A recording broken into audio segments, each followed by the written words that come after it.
Любов като на кино.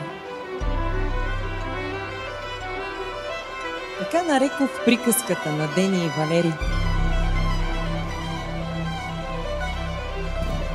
Тяхното голямо приключение, което започна през далечната 2009 година, когато и двамата още бяха деца и виждаха света през розови очила. Дайте 4 лева да намерите!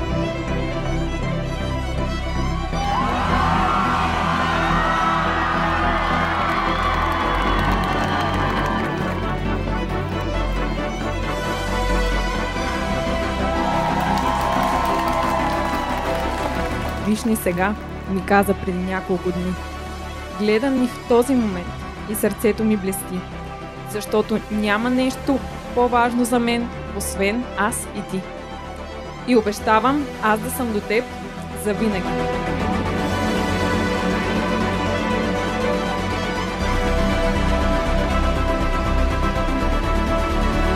Защото няма по-ценно нещо за мен, когато отворя очи, с усмивка да ме гледаш и да ме шептиш: добре, че не си само сън ти.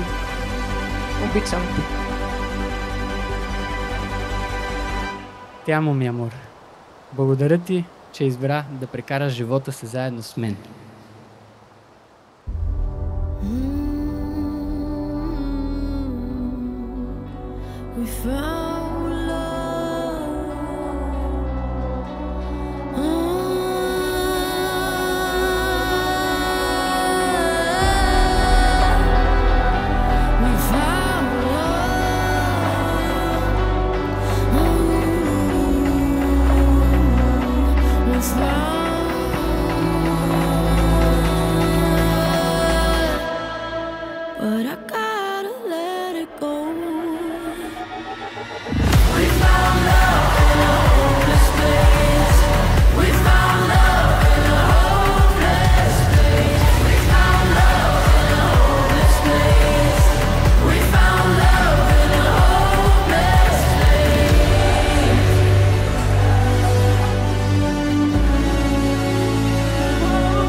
Злото е заразно, доброто също.